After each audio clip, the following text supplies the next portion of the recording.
Without further ado, it's Vinnie time. Woo! It is Vinnie time. Hello, folks. Welcome to the 4099 podcast with your hosts, Dima and... Hi, I'm Nick. And I guess I'm going to do the intro on this one, but before I get into it, I'm going to let Nick... Nick is... I'm going to see if I can get a bottle top off of this bottle top. Ooh, that was a good one.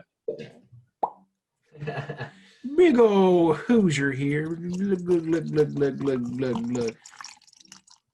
What whiskey is that? Bullet. Bullet? That's what I thought. It looked like Bullet. Yeah. Bullet bourbon. Not a sponsor. Not a sponsor. Not a sponsor, by I the way. probably should put that off camera just so it's not kind of hanging out there. But then again... Everyone can pretty much guess what that is anyway. The indistinguishable cup. Right. It's kind of boom. Oh, this is going to be fun. Oh, yeah, Nick is in for a ride today. We're all in for a ride because we have on Vinnie, a really good. Hello. Yeah, a really good friend. We, roughed it out in art school together. And he's special. And he is special. That's right. Yeah. Fortunately. Vinnie is special. What'd you say, unfortunately? Yeah, I guess. But shit, let's get this thing started, man. How you been? You been all right? I'm good. You know, it's been a hell of a year, I guess, so far since I've last had actual human contact. Well, I mean, other than my coworkers. Right. I remember, we graduated, I believe, in the same. Well, did we? Did we graduate in the same semester? I did winter 2019. Okay, so yeah, I did a semester after you. Yeah. But I know that kind of one of the things that you did after graduation was you went out and visited Italy. Is that right? Yeah, for 4 days. That's a whole story. Oh my god. No, is that the first time you ever left the country? Oh yeah, it was the first time I ever left the country. Boy, was it stressful trying to get back. When was this? This was late 19? You tell it to. You got to tell a story. Yeah. So I have an aunt that lives out in Italy. She lives in Florence in particular. She's an art student there, actually. Then you got some mafia in him. Well, actually, this is my aunt on my father's side. She's Polish, so. But I guess Polish mafia. We'll take it. But yeah, sure, why not? But she's always wanted me to come visit her. So, after graduation, I thought it would be like a perfect time. Right. So we made plans a while back before any of this started happening. Mm-hmm. So I was supposed to go. I went in beginning of March or thereabouts. I think it was actually March 10th. I think was my March 10th. My in. Pretty sure. Vinnie flies in to Florence. Is that right? Yeah. Well, see, I probably should have known the writing was on the wall. I had the feeling, but I was like, maybe all this stuff is doing well because right before I left, Italy quarantined the two provinces. I don't really know what they call them, provinces or states in the north. So I thought, okay, they must have it pretty well under control. Everything should be good. So, I get on my flight to Paris since the flight I was going to take is connecting flight from Raleigh to Paris, then Paris to Florence. Only two planes. Beautiful. So I get on my plane and basically I keep learning that my flight keeps getting delayed basically in Paris. Or from Paris to Florence, I should say. Were you stuck in Paris for a long time, or? So I had a 10-hour layover in Paris. I actually went into Paris though. That was a really fun part. Because they have a train from Charles de Gaulle Airport straight to Paris. So I bought a train ticket, went down, and I went to the top of the Eiffel Tower. I got the last ticket for the last day basically. That's insane. Yeah, it was awesome. It was really beautiful. I got to see part of Notre Dame since it's destroyed right now. Right. Yeah. So I was like, it's been it's a 10-hour layover. Something's got to be going on because there's still a lot of uncertainty. Right. I almost don't make it back to my plane to getting from Paris to Florence. Why? Because my phone is at about 10%. I have it on battery saving mode. Yeah. On top of the Eiffel Tower. So I'm trying to get down the Eiffel Tower. And you can take the steps or you can take the elevator. Right. It's like I'll take the steps. It's probably quicker than waiting for the elevator. I go down the steps, but part of the steps is blocked off. So I can't go down the Eiffel Tower anymore. I have to use the elevator. So I go to the elevator and I wait 20 to 30 minutes for this goddamn elevator. Can I curse? I don't know. But this damn Can you? This damn elevator. And my flight is about to leave. I'm like, I'm trying. I planned everything out perfectly to be able to do it, but I'm using Google Maps to get back to the metro station because the metro station I got off is the one right in front of Notre Dame. So I knew if I get to the Notre Dame, I can just go straight back to Charles de Gaulle. Right. I basically get on the train with my phone at 1%, about to hit 0%. Like I have it on maximum power saving mode now, where all I can do is phone calls, texts, and Google Maps, basically. Yeah. I make it back, obviously. Luckily, I get on my flight to Florence, like an hour or two. I land. I meet my aunt for the first time ever. I've never met her before. I get gelato. I go to bed, and then I wake up, and my aunt goes, "I didn't want to tell you this last night, but the whole country's on lockdown now." I was like, "Oh, Hey. Okay." And so I then spend the next 3 days in Italy. It was great. I got to see all these beautiful churches and whatnot still that were still open. But I then spend the next 3 to 4 days trying to figure out my flight out. My flight out, I gotta have like 3 different flights. I gotta go from Florence to Amsterdam, from Amsterdam to Atlanta, from Atlanta to Raleigh. I honestly think that was like a 24-hour flight, basically. Jesus, it was awful. But I mean, the experience in Italy was nice. I got to eat food there, so it's chill. I just wish wish this trip I planned was longer. Yeah, no, for sure. I mean, so aside from seeing some churches, like you basically, were you kind of like forced to stay? Oh, definitely. I mean, I probably, in hindsight now, I'm probably not in hindsight, but it was probably at the time the best place to go because we didn't know anything about it here in the United States still. During that time, I think they were like, "Oh, there's only 15 cases. It's gonna go down to 0 now." Yeah. Yeah. See, the reason I asked is I'm just wondering, how seriously did, Italy take? Oh, they had to. They locked down the entire country. They were the first country to do that too.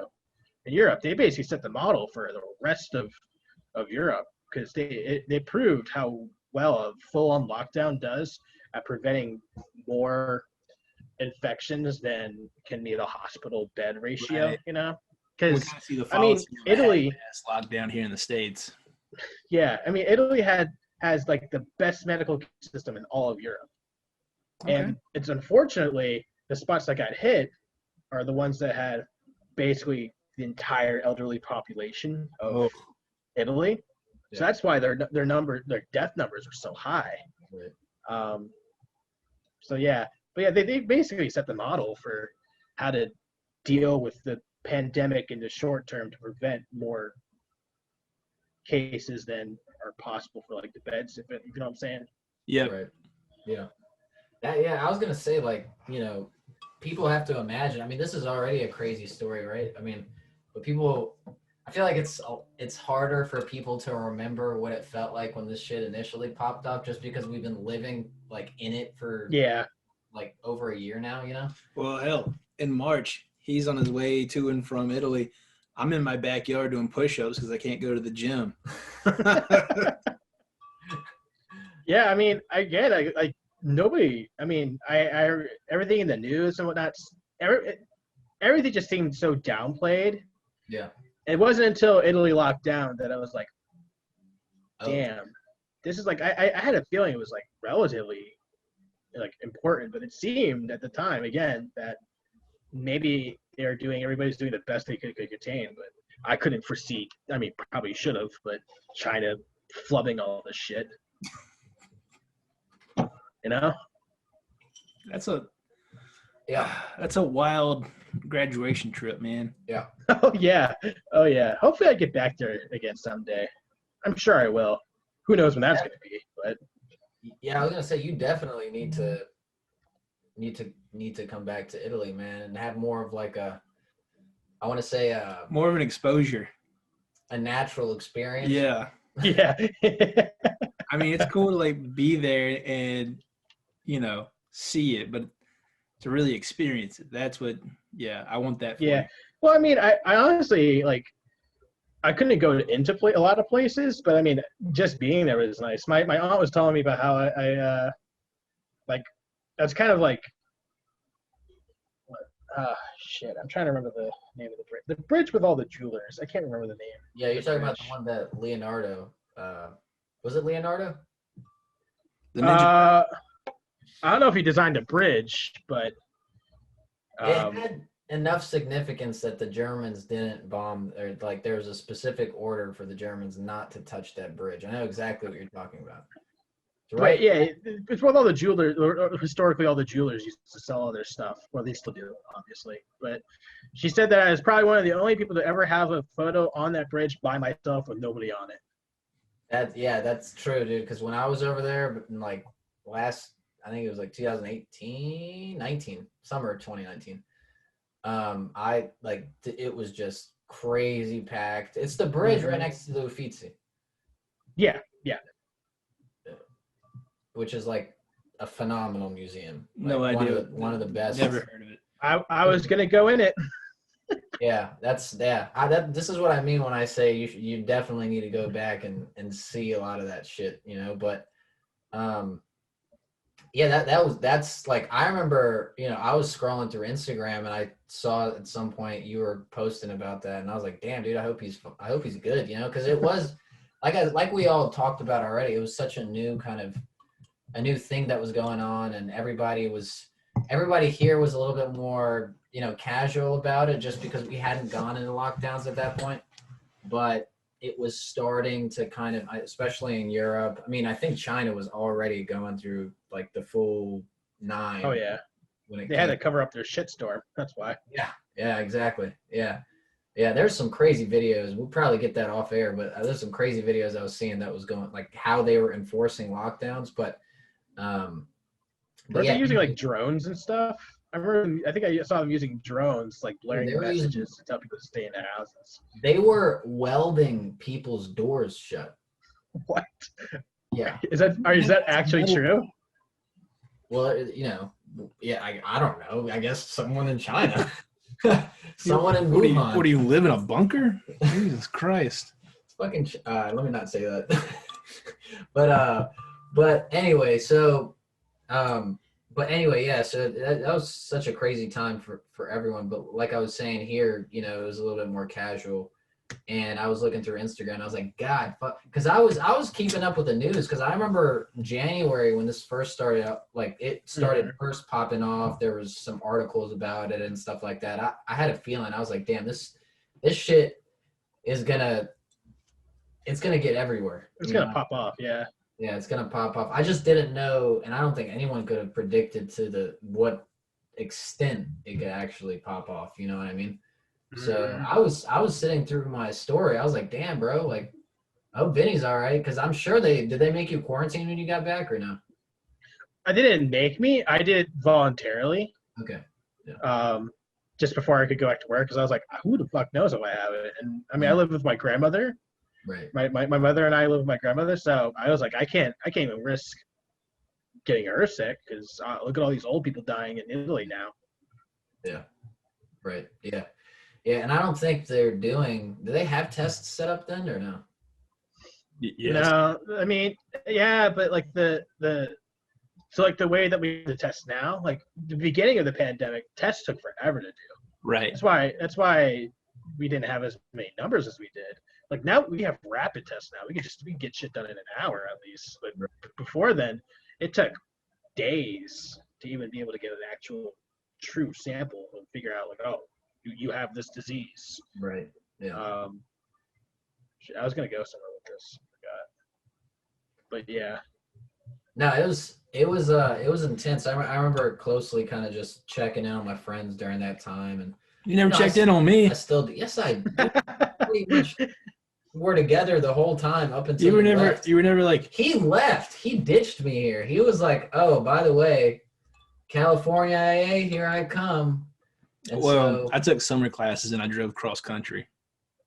Oh, that sounds nice. Yeah, so like, I would drive and then I would like do like test work at night on my computer, get some sleep, hop back on the road, rinse and repeat. It was cool. It was a cool That sounds little, like a good thing.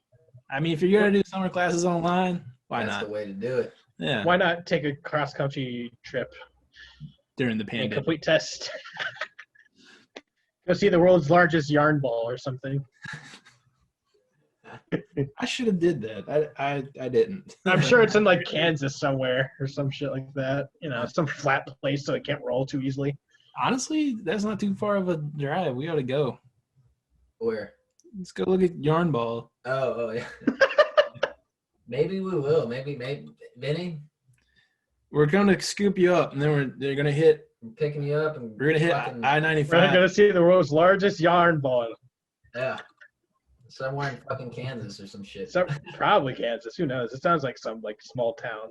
Drum We'll up get- some tourism. We'll get our like road gear set up. We'll get like big old industrial size jug of peanut butter, 4 loaves of bread. They gotta be from like Walmart. Those like 99-cent bread, so they don't mold ever. Yeah, Yes. yeah. It's made out of like styrofoam. Key. Yeah, styrofoam and cardboard. It's biodegradable. And Oh shit. we'll be good. Well, we're feeding ourselves for less than $3. Gas is going to be the only variable. We'll just siphon off. So we'll just siphon it. It's okay. We'll take turns sleeping in different seats in the car. It'll be a great Just time. rotate it out. Yeah. You get a day to drive, I get a day to drive, and flip flop. Hey, I'm down with that, man. Let's do it. All right. Once Vinny. I'm able to drive, I'll be able to do that. Well, you're out of state. Doesn't matter anyway. I'm just kidding. That's not true. But Driving laws don't apply to you, obviously. If you're out of state driving. we ain't no snitches over here. Just No, don't get no, caught. sir. Ain't no snitching out here. But hey, listen. Speaking of experiences, speaking of all this crazy bullshit that we've been talking about, I wanted to ask you. This will kind of give folks a deeper context into what you do and what you're. Yeah, Vinny. What do you do? Talk to me. No, for that. What do you do? What do I do? Well, I guess an artist. I was gonna Artiste. set him up, Nick. I'm I was.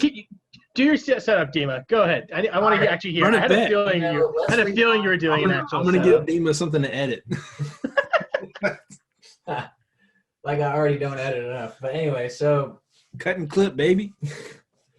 So where I was going with that was, again, bringing it back to art school. I was going to take it, we had several classes together, kind of got introduced through that web of mutual friends and things of that nature.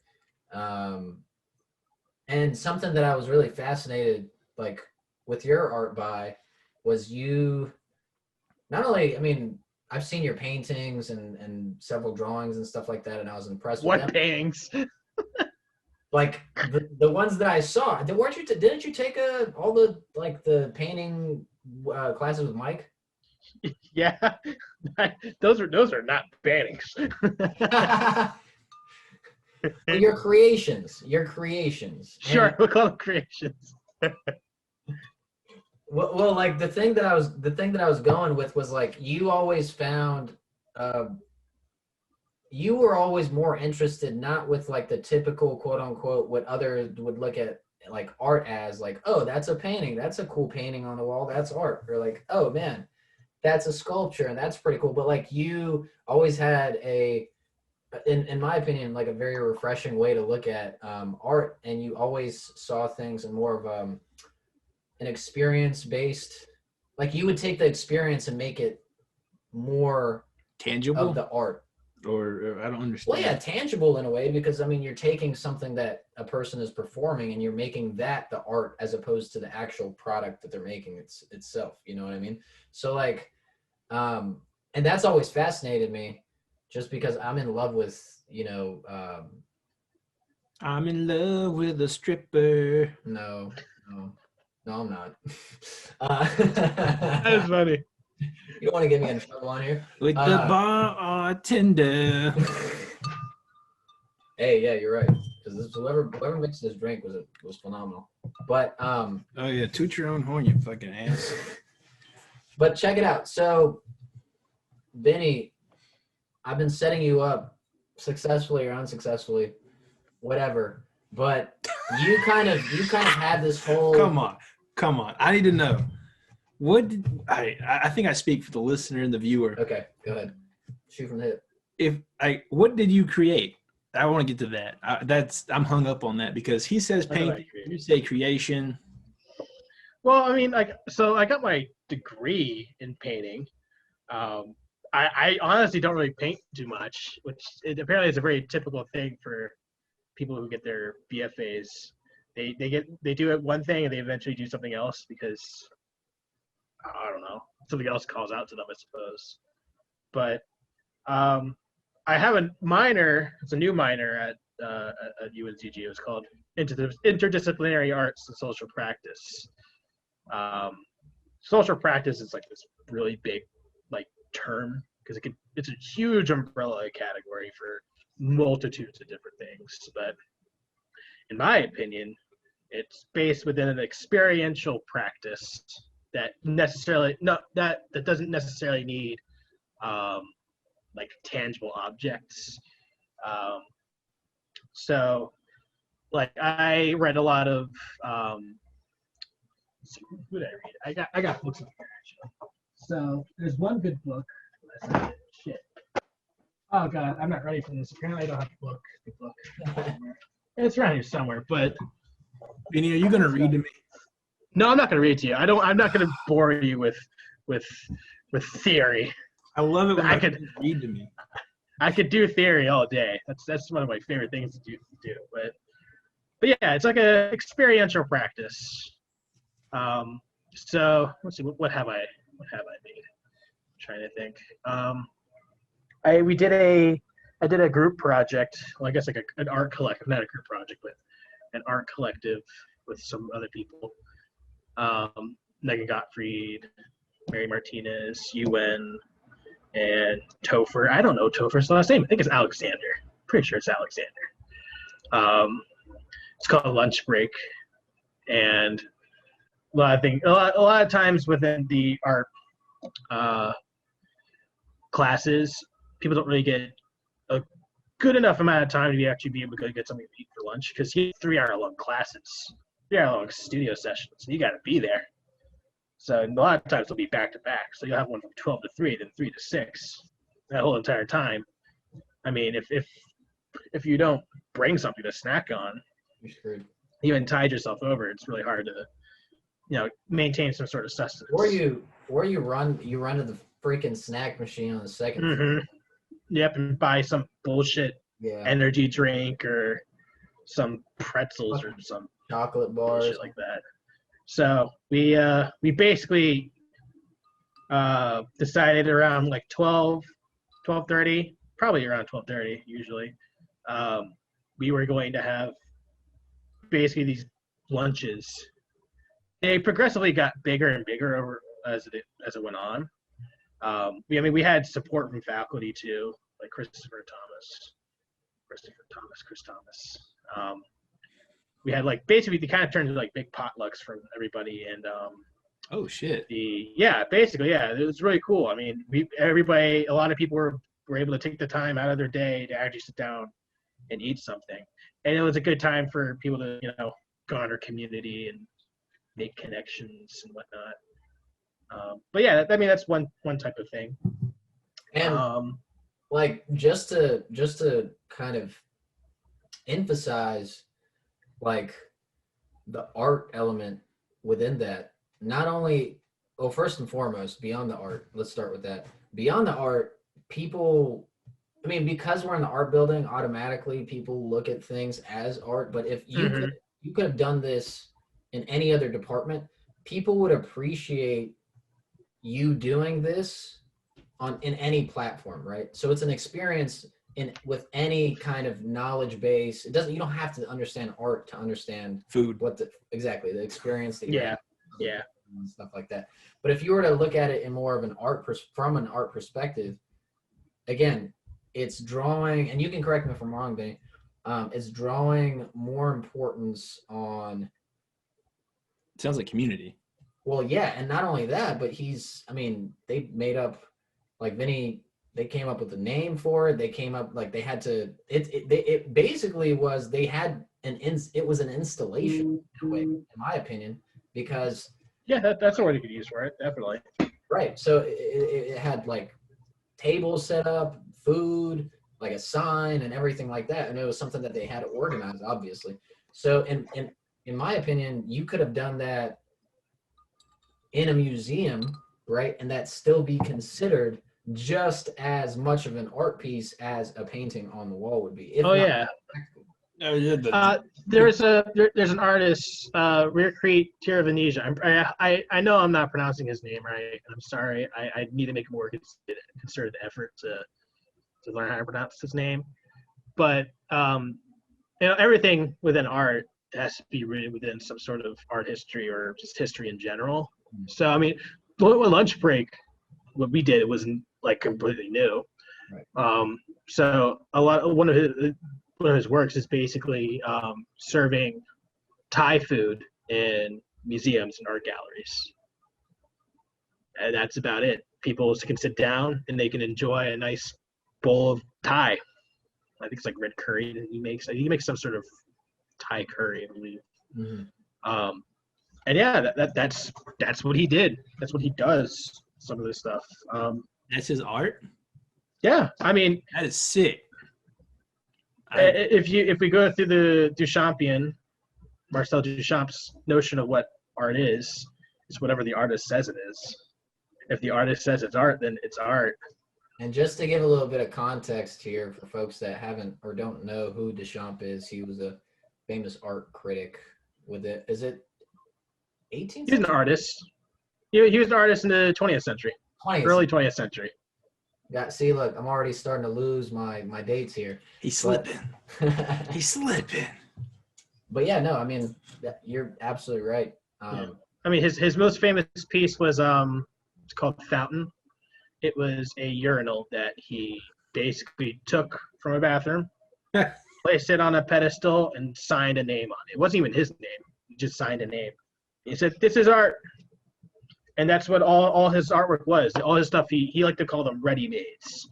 So, like, he could easily have taken this beer and put them somewhere and then say it's art. And a lot about art has to do with, like, context.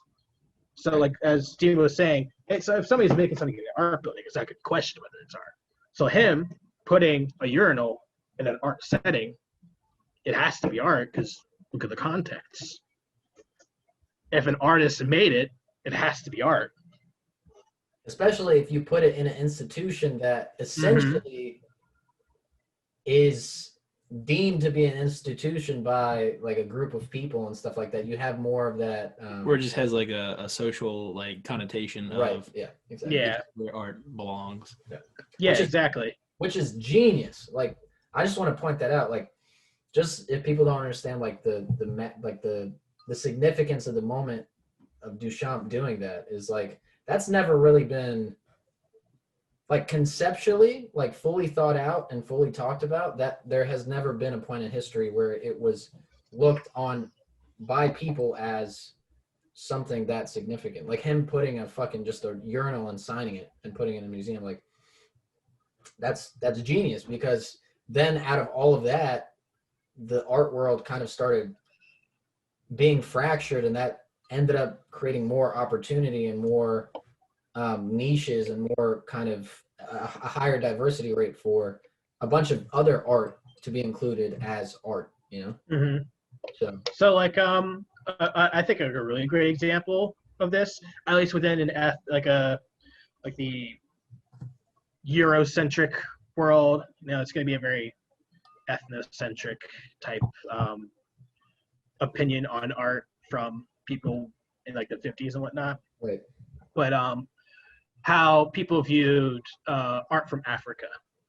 So it's really interesting how you could basically, if you took, like if you give a timeline of how African art was viewed, at least in America or again in a Eurocentric world, if you took a map of Manhattan, you had these museums. You could see how Manhattan,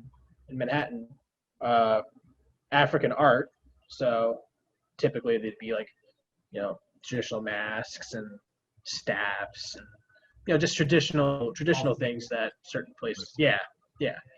And you can see how it goes from the Museum of Natural Science, where people just think, oh, these are like artifacts almost, or like culturally significant, but not art. Right.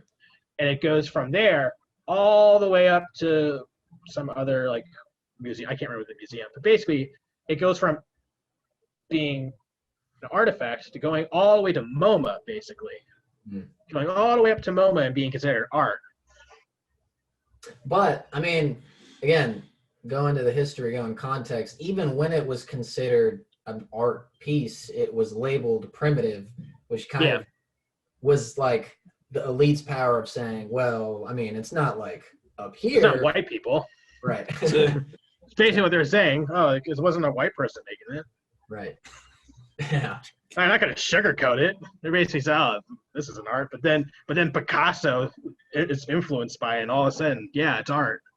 Yeah. Get out of here. And Picasso literally ripped off of like African masks. Picasso ripped off everybody. You kidding me? That's how he made his bread and butter. He did. People were afraid to show Picasso any of the work because they knew he could do it better than him or than them. Seriously, That was his entirely. talent. Yeah. His talent is ripping people off. Making it better. Huh. But well, I would say like a lot of my work might be based within experiences. I think maybe a more concise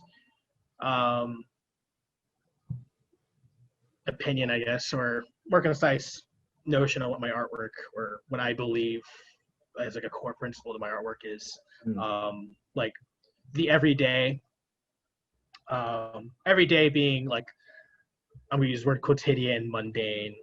And those are usually the words people use. I like those words, but yeah, the everyday objects and how the everyday can be beautiful and limitless, and how I want to be able to basically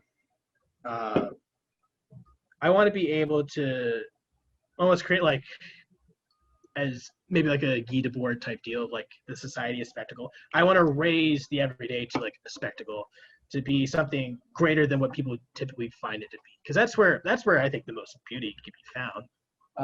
John Dewey, who was a very famous philosopher, he talks about how it is technically it's a book that I've been reading, but it's a series of lectures he gave called like Art as Experience.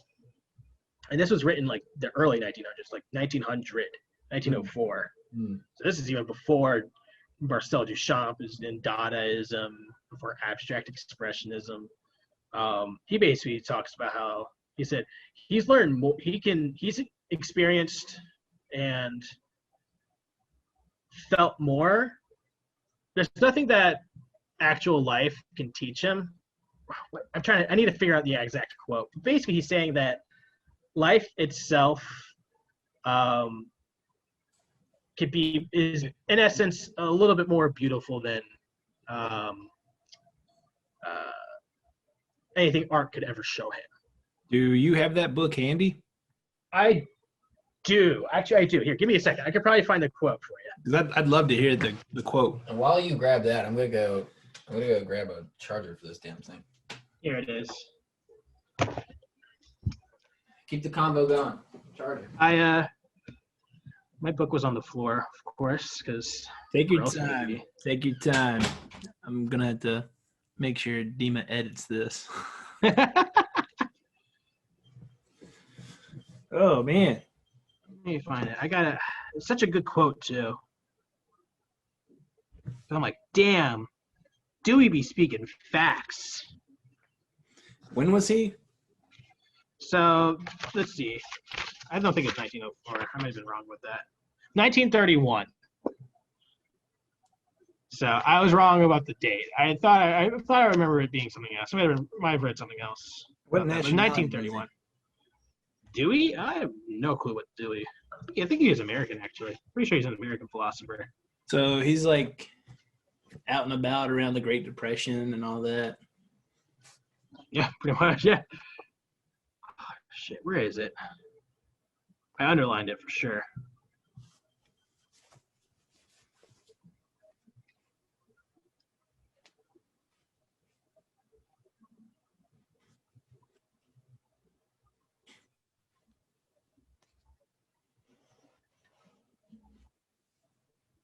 All right, now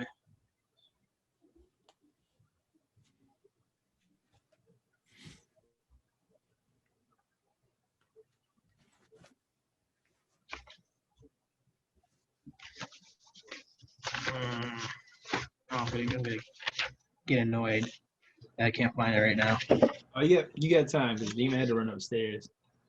Yeah, it's chill. So we're gonna cut this part out just to be safe, I think. So we don't all look crazy, you know? Yeah, of course.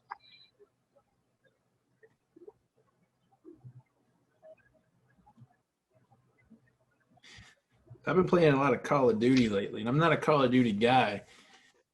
I was in a game. You're not a Call of Duty guy? I'm not, but I was into it today because they're getting ready to switch up the season pass or whatever. And I grew up on Call of Duty. I did not. I grew up on like Rainbow Six, Grand Theft Auto, things like that. I played Rainbow Six. I played the first like Rainbow Six Vegas. Vegas was the shit, dude. Yeah, I played the first one. That was fun. The terrorist hunt was always fun. You just like, I don't know, man. Something about the control functions and being able to like really grab cover the right way. It was fun. But yeah, I got into it today with a bunch of little kids. Like, I don't know, they might have been 14, 12, 14-year-olds. They talk mad shit. Oh, yeah. They're like, man, I hope you're like 25 years old, man. I'll make you cry. I'll make you cry, motherfucker. I'm like, holy shit. These kids are going crazy.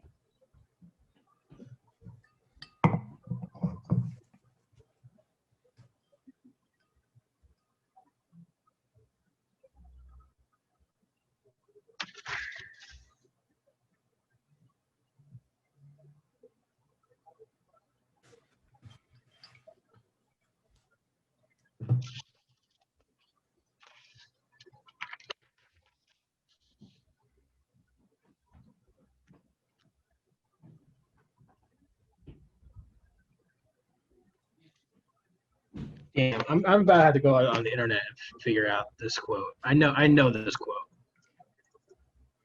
Yo.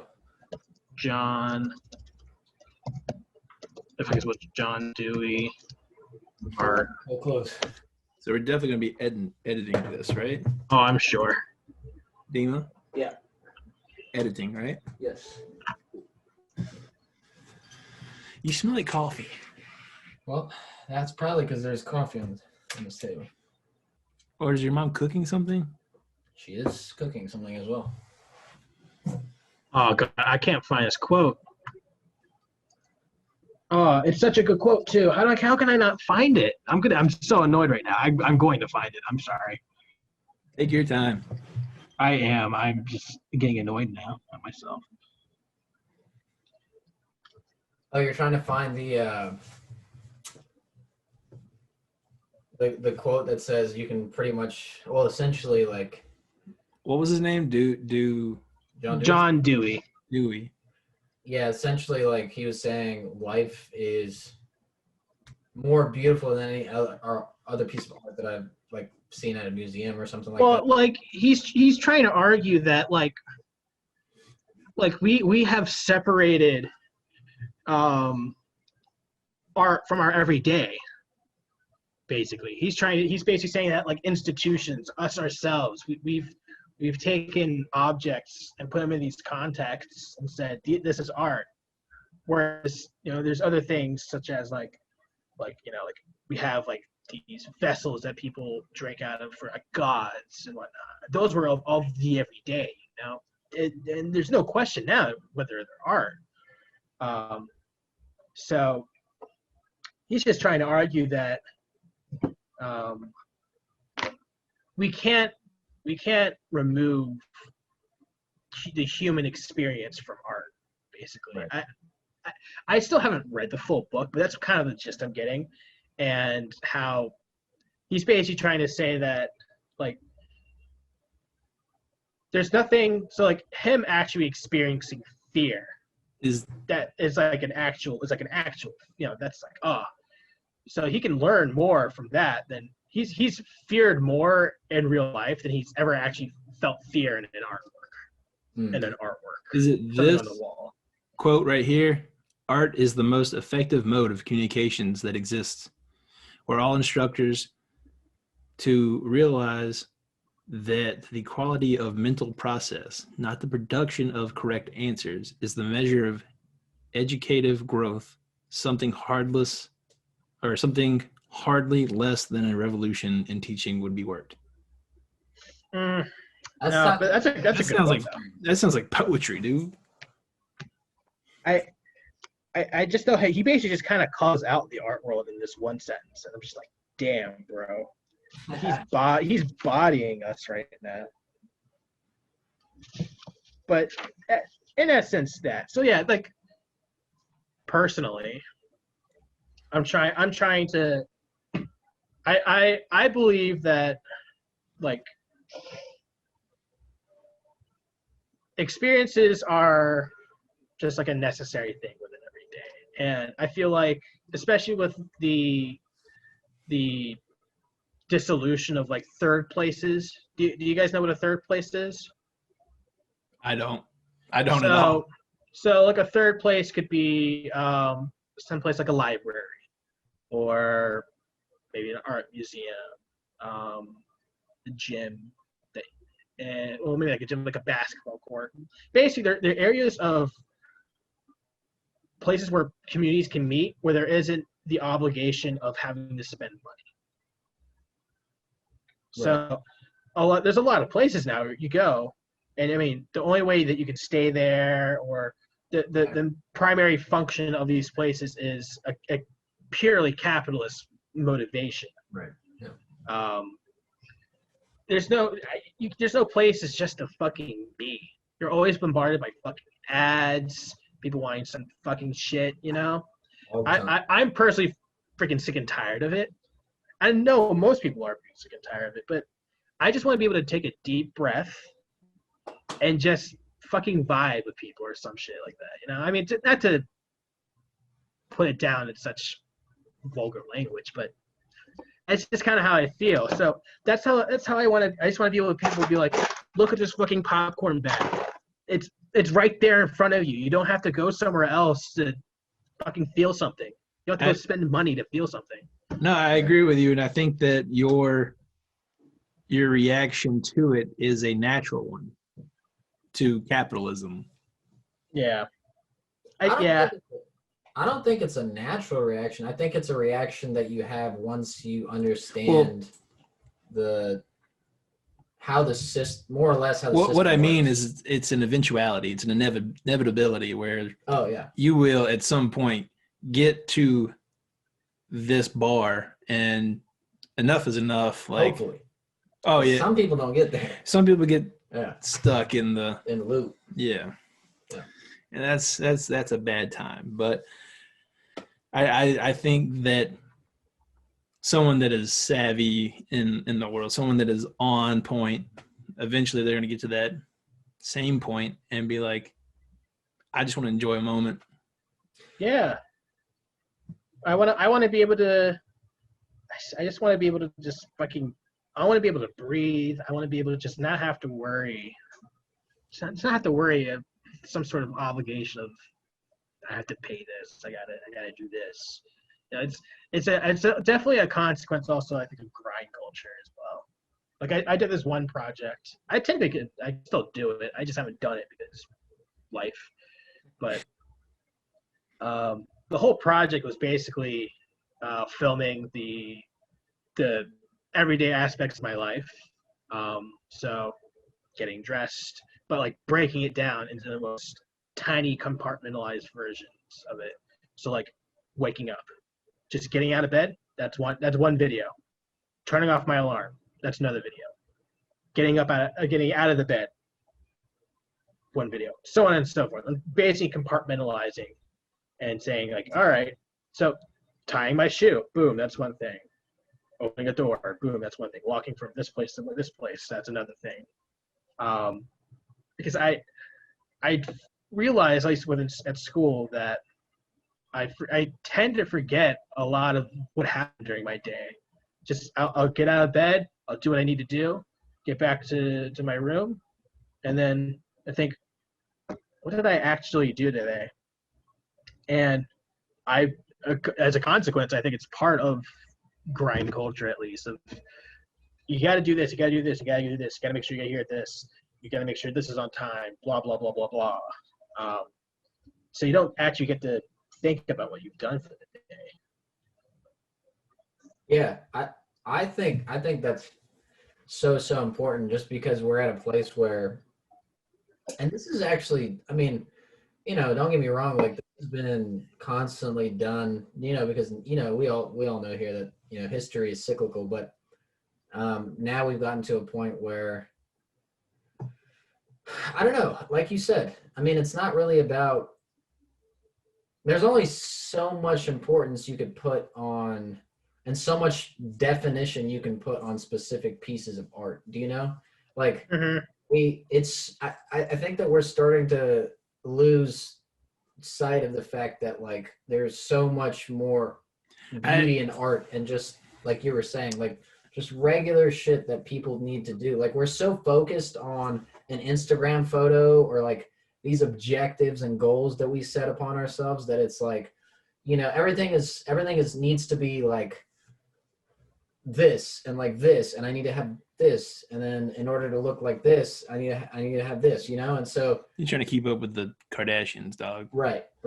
But I want to come off the cuff a little bit. I want to get away from the beat path. Yeah.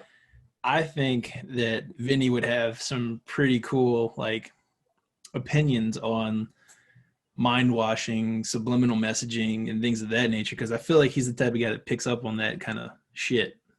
And like, honestly, I feel like our culture is a professional doing that. Well, I feel like capitalism is a master at doing that. Yeah. But I feel like our culture is a victim of that. That's an interesting way to look at that, actually. How capitalism. But how like with at least with gender, with at least the gender binary, a lot of we talk about like toys or certain products being gendered for children. G.I. Joe. Yeah, exactly. And how it's done at such an early age that, like, all right, this is for boys, this is for girls. But since there's been, I'm trying to say, basically. Yo, let me stop you real quick. Go ahead. I had a Polly Pocket. That's great. I got it at a yard sale. With my grandma. That's awesome. Hell yeah. Was it blonde? For like $1.50. For $1, that's pretty expensive for a yard sale for a Polly Pocket. Well, given it was probably like a $10 piece, Oh, was it like a pretty big one? Yeah, it was like a clamshell kind of thing. Okay. Probably, like, younger people probably don't even know what the hell it is. That's okay. It's probably for the best. Yeah. Polly Pocket was terrible. But I bought it because it smelled cool. Like at some point, Polly Pocket had like this like it was like when Scratch and Sniff was like the big thing, Oh wow, yeah. and Polly Pocket had its own little Signature scent. yeah. And I was like, yo, I'm getting that. Signature Grandma. scents.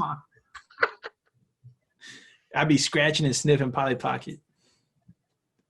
Anyway, But- please.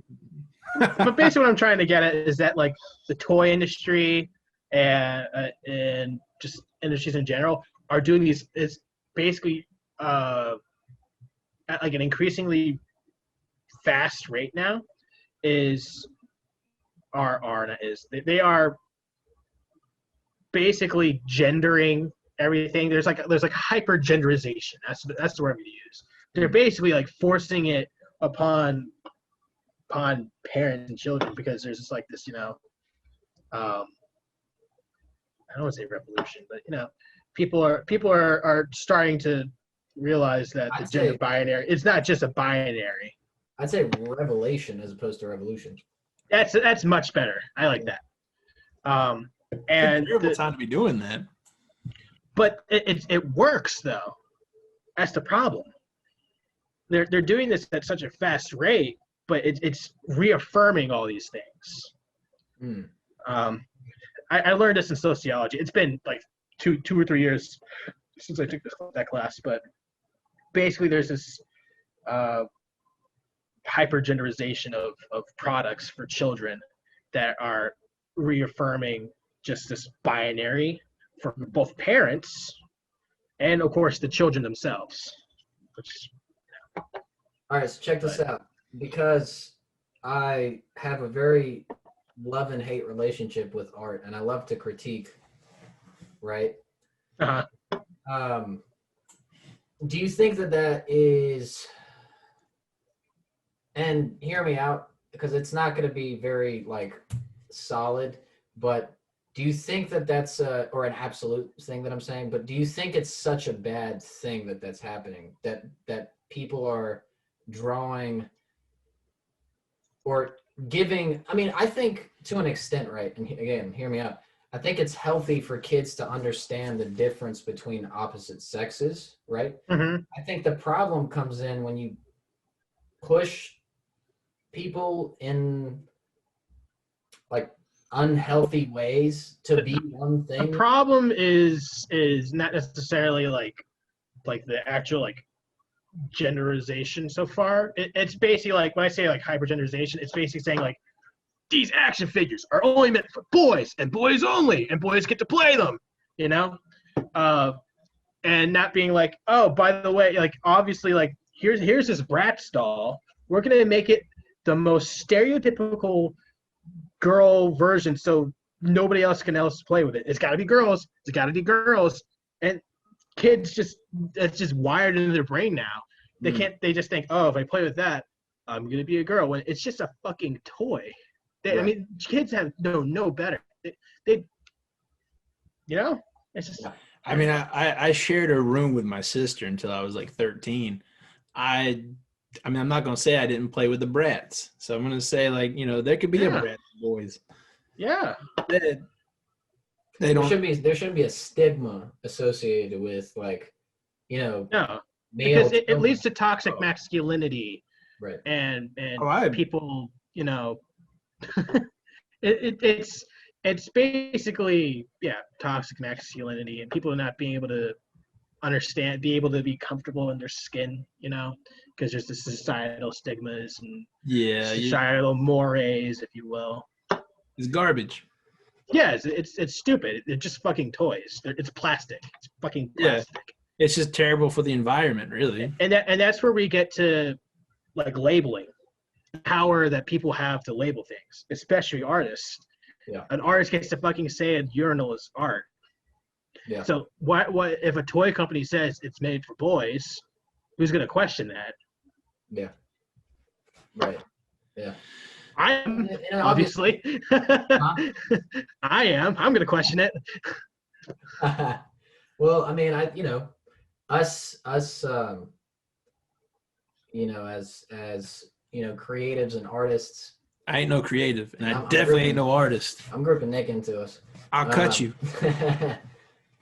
We have a very high capacity of questioning, and I think that's a very healthy thing to do.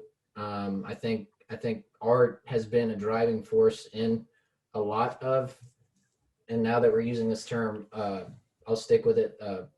Revelations. I think there's not necessarily an issue, but maybe kind of, we'll use the word issue because I don't know why, but I'm treading on the water slightly here, and I don't know why I'm doing it. But let's just say I think there's an issue when people start like pushing for no borders. Do you know what I mean? Like pushing for there not to be a difference between one or two, or red. Are you saying and there's blue, an you know what I issue? mean? You know Are what you I'm saying saying? there's an issue when people push for no border?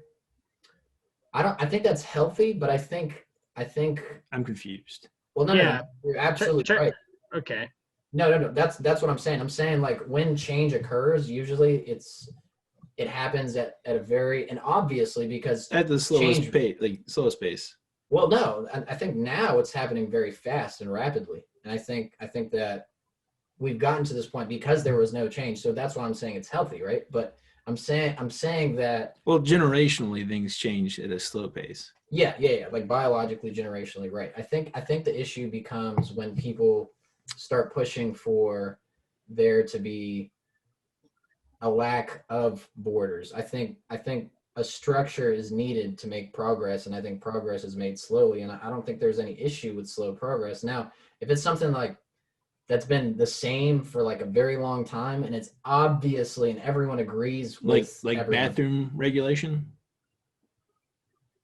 as Well, like that implies that like saying that they're like the binary of anything it says that there's one thing and there's another thing, right. and there can't be a middle, right? Like there's no middle whatsoever.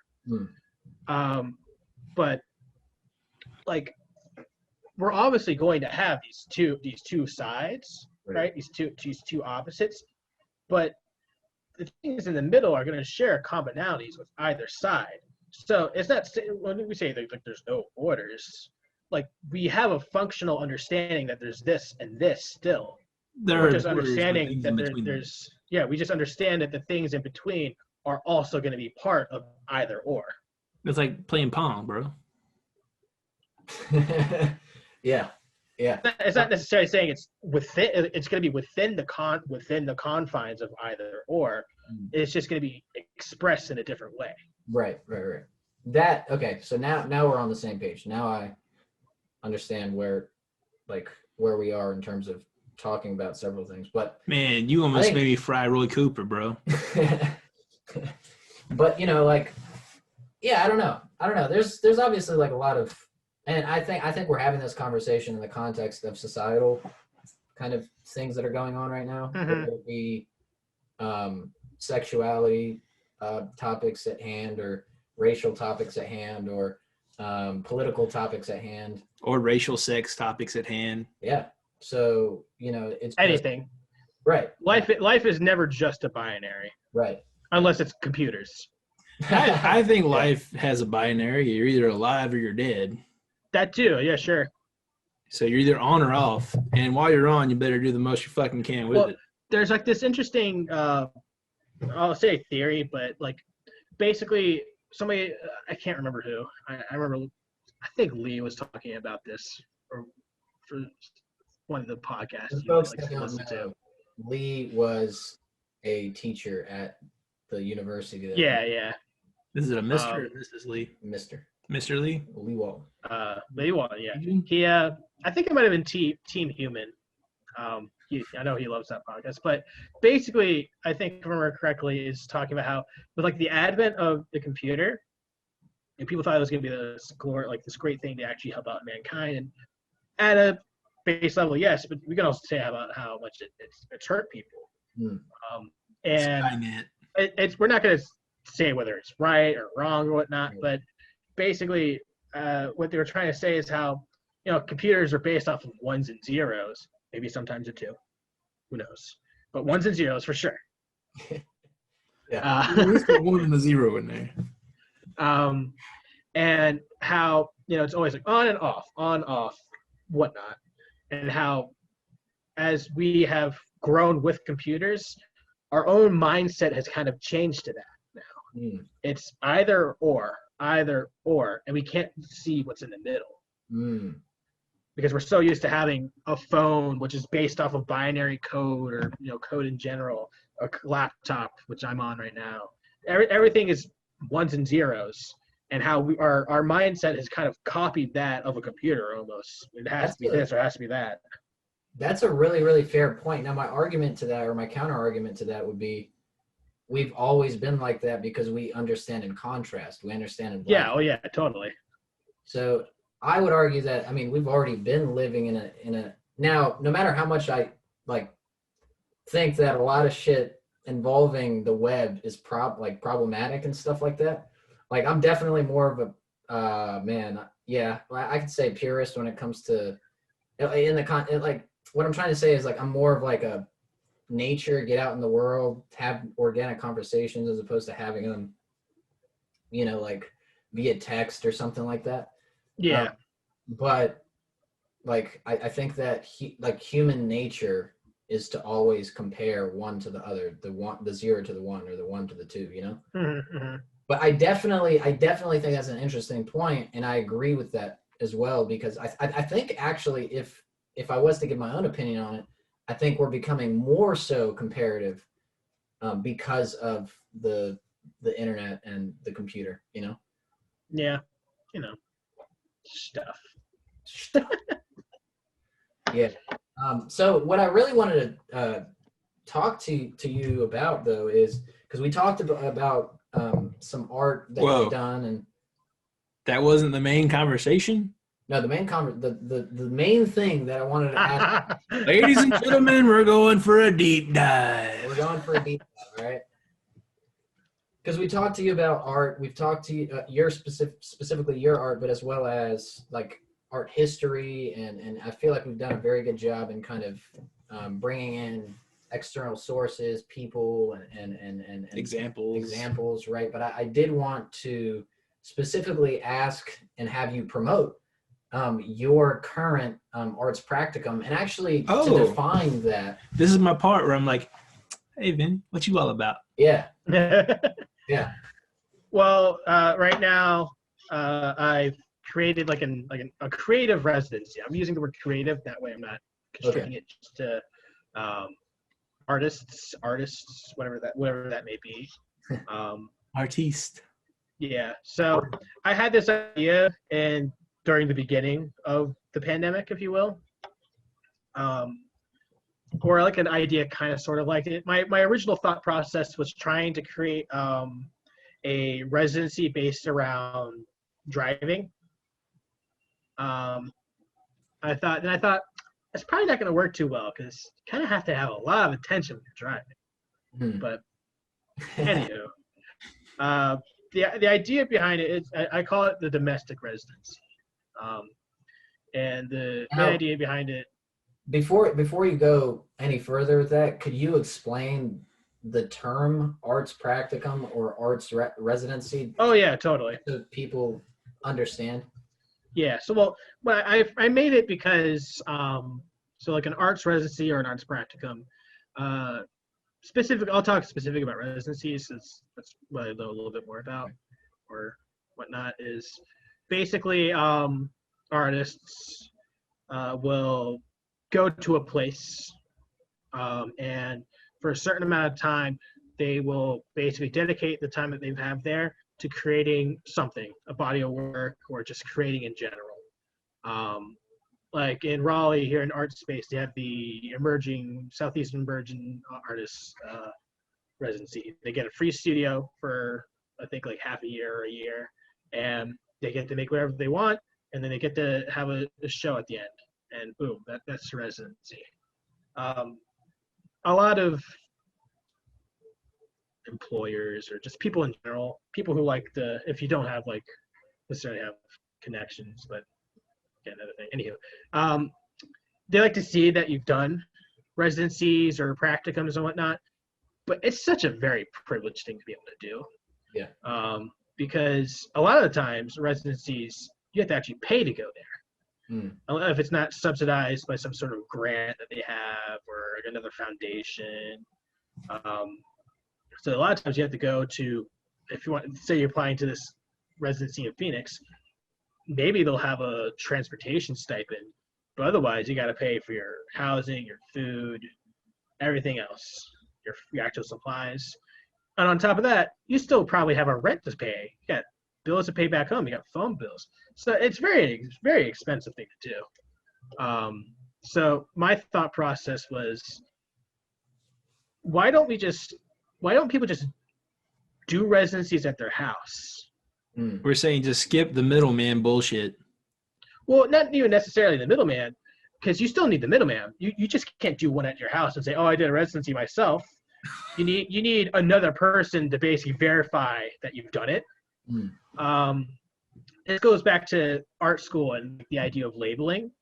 Like some people might have art shows in their basement, and they get to call it a gallery, and people put it on their resumes. So I had a gallery, I had an art show at the Basement Gallery 223. They put it on their resume, and they have the curator, who is the person who owns the actual gallery, and that's how people will start to pad their resumes. It's in a way, not in a way, but it's definitely gaining the meritocracy, which a lot of people will say. I would agree that isn't really a real thing if you don't have, some sort of advantage, if you will, in life. Typically, like a steady income stream, or yeah. You have to have some sort of privilege in order to actually benefit from the meritocracy. So my thought process again was, I'll make my own residency, and I'll have some of the people whose work I like, or some friends, and give them their first residency opportunity. So I made the domestic residency, and there's a general theme behind it. So the idea behind the residency is, let's say I choose you, Nick. Thanks, bud. Nick, you want to be part of my residency? Shit, This is where yeah, you say I'm not. yes. Hell yeah, I'm not creative Awesome. or artistic, but I do think a lot. Well, the best part about the residency is that you can do whatever you want. I don't care. So you're going to choose an area of your house to make artwork in. It could be any area, any room. Okay. Let's say you choose the kitchen. You choose the kitchen. Now you have to make all your work in the kitchen about the kitchen. Oh, I be cooking though. I got you. Yeah, exactly. So in a way, I want people's practices to be reflective of what their actual life is. And so theoretically, I mean, I tell everybody this every time that they start it is, hey, you can do whatever you want. And I mean anything you want. You could literally just film yourself watching TV in the living room, and that could be part of your practice. I don't care. I mean, who's to say that isn't art? One, obviously. But again, it goes down to the idea of, like, you're trying to find ways to, one, be creative, but also I'm not trying to limit your actual daily life, because I still believe that, I mean, your daily life is just as beautiful as any artwork that I'll ever see, even if it doesn't seem as that, because we don't place that kind of importance upon them. But yeah, you could do whatever you want. Going back to like just the experience as its own beauty, and that is the art. Yeah, exactly. The only thing I ever ask for people is that once a week, you just document whatever you've done. You can do whatever you want. Wawila, she was one of the residents, and she did her whole residency was in her living room, but specifically at her coffee table. And what she does at her coffee table is she likes to read and read books and magazines there, and occasionally she'll collage there. So her whole residency was basically her talking about things that she's read and the occasional collage that she made. And that was it. I thought that was great. Trey, he made an entire zine about his bedroom, and specifically how his bedroom helps comfort him. And it's a really cool zine. I'm trying to figure out a way to find some sort of grant or whatnot to be able to get like maybe like a limited published actual run of the zine for him. Yeah, that'd be sick. So yeah, it could be anything. I'm almost half tempted for my own because I'm doing it with everybody as well. Or at least I'm starting to. My original plan, I'm not sure if I would do it again, but I wanted to be able to document every single piece of every item that I have in my kitchen. So I've got to ask, you started this when exactly? I started it 2 months ago in December. And then what kind of an engagement did you get from this, or what kind of reception from the community? And what was your method of outreach? It's whoever wants to see it, really. I'm not necessarily interested in people like the views, if you will. I'm more interested in being able to give my friends some sort of actual like thing they can put on the resume. It's kind of like stat padding in a video game, or like, I don't know, like basketball. People talk about Russell Westbrook stat padding for rebounds or some crap. The actual like people who see it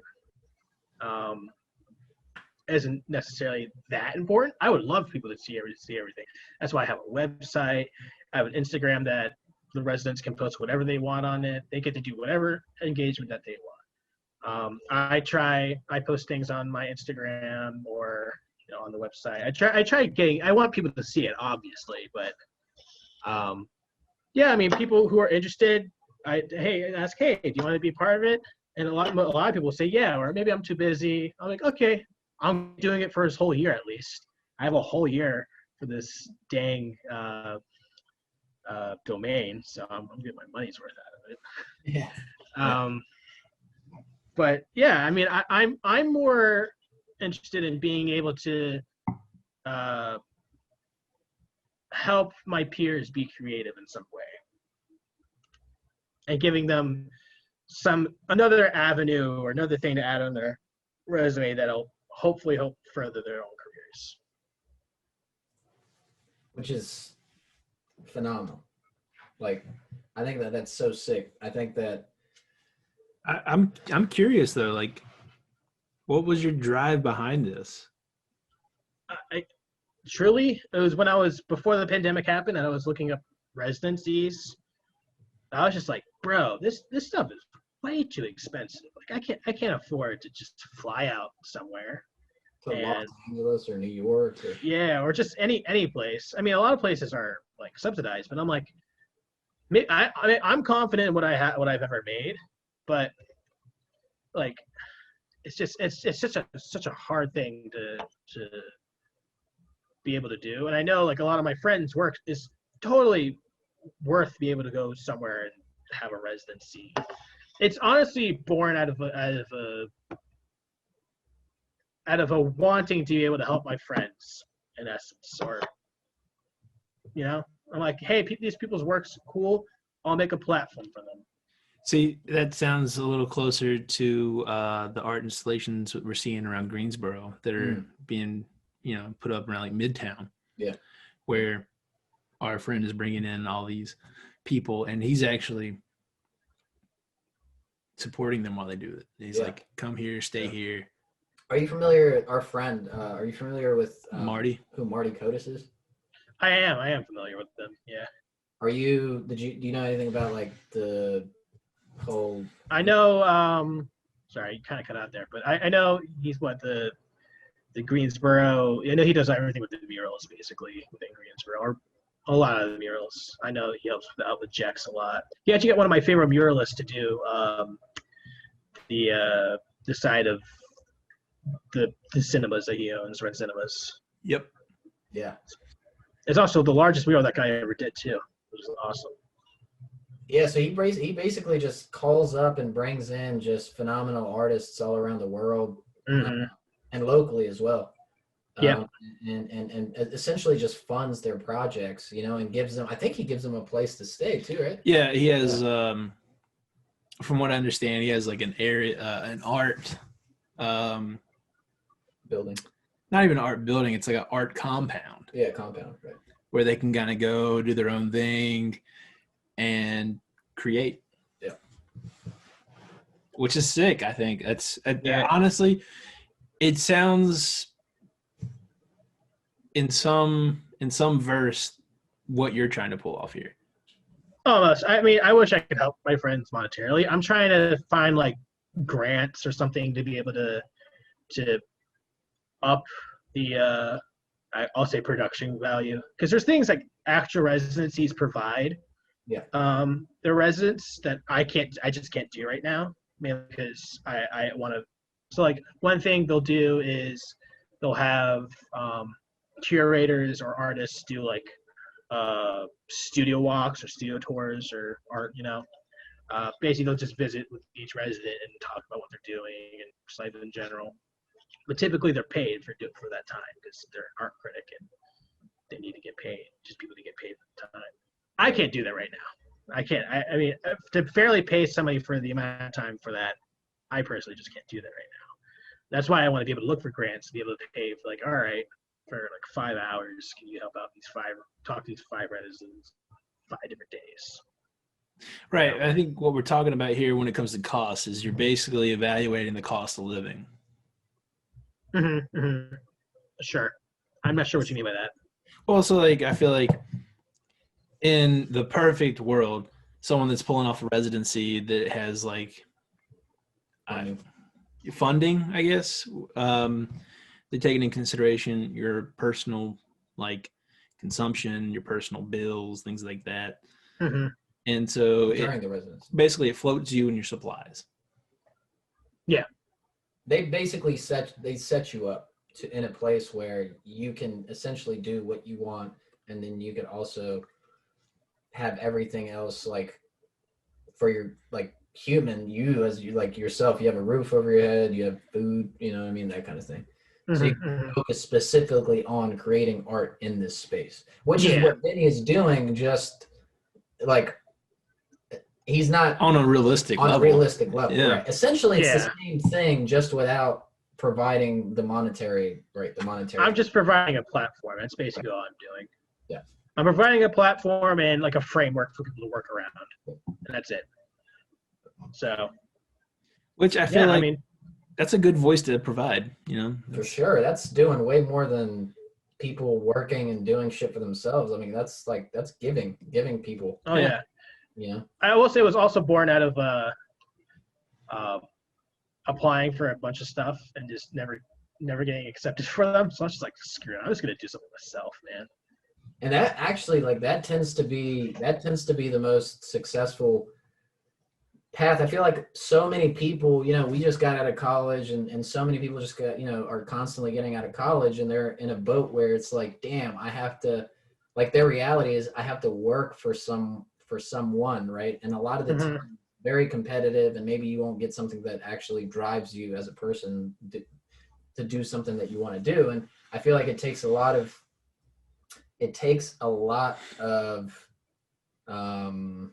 bravery, I'd say, for a person, and self-belief for a person to kind of say, no, I want to do it my way. I'm going to pave my own path. I'm going to, whether it be create my own company or start my own residency or whatever it may be, start my own path. And I feel like a lot of that is just ingenuity at its finest. Honestly, you're creating something that wasn't there already. You're not relying on a previously established institution to kind of, you know, guide your hand, you know. Yeah, you gotta have a level of spite as well.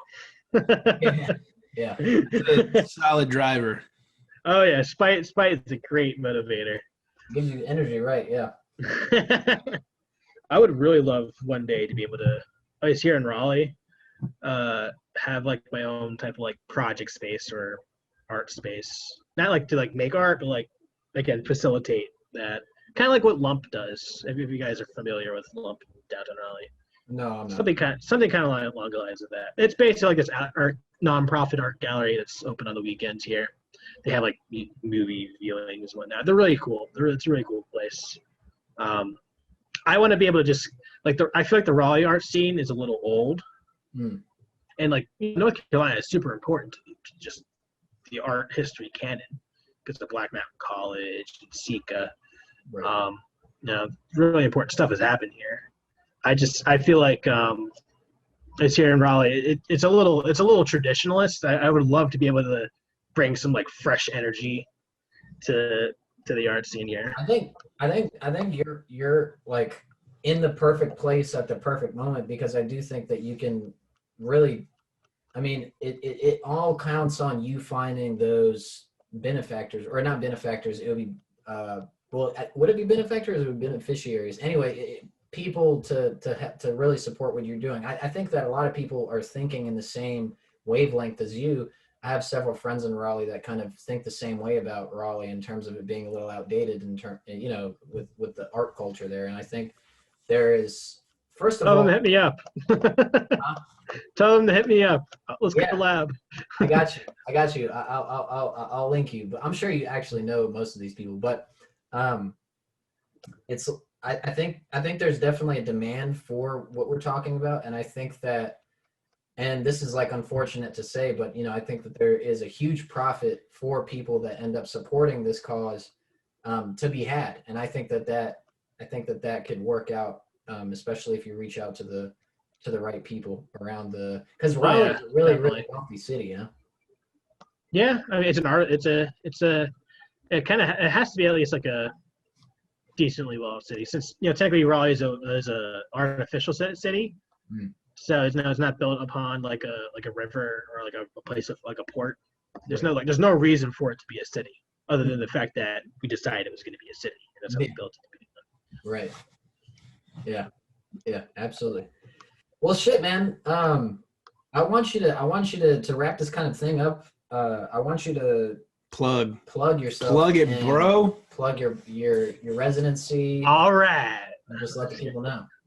Yeah, you can follow the Domestic Residency at the Domestic Residency on Instagram. You can see everything that's happened so far with the residency at thedomesticresidency.com. And yeah, that's pretty much all I got to plug. And if someone was to want to reach out to you specifically to talk about these things, you could probably go to my website too if you like. I have vincentolko.com. I got a little email stuff there, but you can also email me at vincentjolko@gmail.com. Or my Instagram. It's on the Domestic Residency page, so you can just click on that. And for folks that don't, I'm an awful speller and stuff like that. We're gonna definitely have your thumbnail pop up right about here somewhere, and then we're also going to have all of the details in the description below. If you are a YouTube viewer, if you aren't a YouTube viewer and you are a Spotify listener and or Apple Music and or any other listening platform, then be sure to your SOL page or go on Instagram and visit Vinnie or visit the Domestic Residency on all the platforms before mentioned. So don't forget to like, comment, and subscribe. Also, on the comment list, if you listen to this point, I want you to drop me a dog shit comment. Let me know exactly why you love or hate art. If you get it, if you don't get it, let's talk about it. Please. Nick begs every video guy to really reach out. We have been getting some outreach, so that's been really good to see. Thank you guys so much. Gals. I want to know you guys smash that like button. I don't want to hear clicking. I want to hear smashing. I want to hear smash that shit. Send this video to a friend too. Tell them to watch it. Do it. Just do it. Just Nike it, man. Just do it. Not sponsored. Shia LaBeouf. Just do it. Yeah. Do it. Oh man. Well, dude, thank you so much for really taking time to do this. We really appreciate the fact that you kind of hopped on here and talked about what you're doing and just shot the shit with us. Yeah, thank you. It's Vinnie time. Very natural conversation, which I like. Absolutely. It's always a natural conversation with you, Dima. That's true, man. That's true. Historically, we have very, very genuine and natural conversations. So You're both very good conversationalists. And Nick was talking about that before anyway. Thanks, man. Shit. Well, damn. Thank you guys for really taking time again to viewers and listeners to listen to this, to view it. We will be back at you next week.